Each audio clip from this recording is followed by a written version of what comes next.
Dear students, good morning to all of you. Hi, I am Rajiv Kumar. Now, I am going to discuss about the so important topic regarding censorship.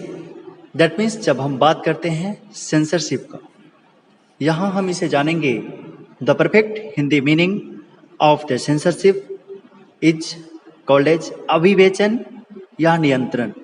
अब किस प्रकार से विभिन्न इकाइयों में जैसे वो किस चीज़ों पे लागू होती है, इन चीज़ों को आप समझेंगे तो इसे हम डिफाइन करेंगे। This refers to the powers that government has to disallow media from publishing और showing certain stories. This refers to the powers, यह इंडिकेट करता है उस सरकार की उस शक्ति का प्रयोग करके जो सरकार जिसके माध्यम से यहाँ बतला रहा है that government has to disallow, जो कि सरकार उसे अनुमति नहीं प्रदान करती है मीडिया फ्रॉम पब्लिशिंग, मीडिया को या विभिन्न प्रकार के टीवी न्यूज चैनल के माध्यम से, या उसमें एज एग्जाम्पल जो कि मीडिया के एग्जाम्पल में बताया गया, या फिल्म सिनेमाज उसके सीन के वजह से, उसमें जो वॉइस होते हैं डायलॉग्स होते हैं उसके वजह से जो प्रसारित नहीं किया जाता है और सरकार उसे रोकती है, वो क्या मीडिया फ्रॉम पब्लिशिंग और sharing or showing certain stories, या तो शेयर करना उसको या दिखलाना, मतलब कुछ निश्चित कहानियों को जो आपत्तिजनक हो, या तो वो वॉइस वो डायलॉग्स या वह सीन्स दृश्य जो फिल्मों में जो समाज के सामने रखने के योग्य नहीं हो और उसे समाज की दृष्टि में पूरे देश में पूरे राज्यों में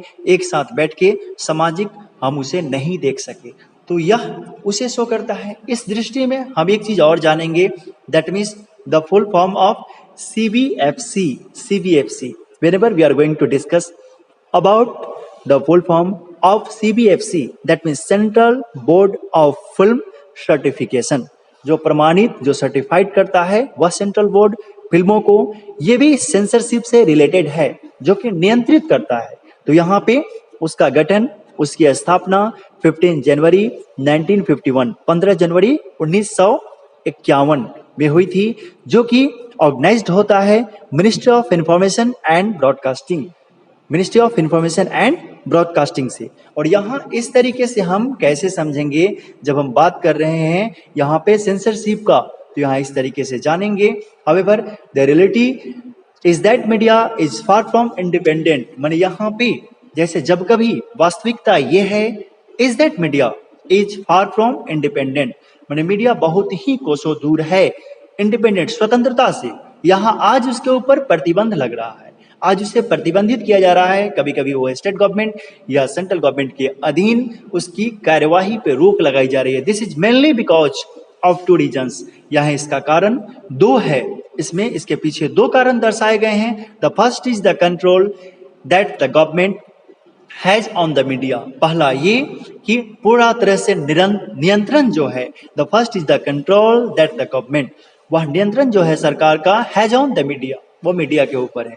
when the government prevents either A news items, क्योंकि जब सरकार किसी प्रकार के न्यूज आइटम्स को रोकती है वह उसे पब्लिश नहीं होने देती है। Or scenes from a movies, जब यहाँ बात आई सेंसरशिप की तो आवर सीन वह कोई दृश्य फ्रॉम ए मूवीज किसी सिनेमाज का, or the of a song from being shared with the larger public, मतलब कोई लाइस कोई गाना कोई वॉइस कोई सॉन्ग जो कि पब्लिक इश्यू बन सकता है, या कोई मसले कोई डायलॉग्स जो एक पॉलिटिकल वे में निगेटिव को दर्शाता है, ये सब चीज this is refer to as censorship, ये सारे चीज सेंसरशिप से संबंधित है। जैसे कि एक एग्जांपल के रूप में there have been periods in Indian history when the government censored the media. The worst of these was the emergency between 1975 to 1977। यहाँ पे जब आपातकालीन हमारे देश में लगा था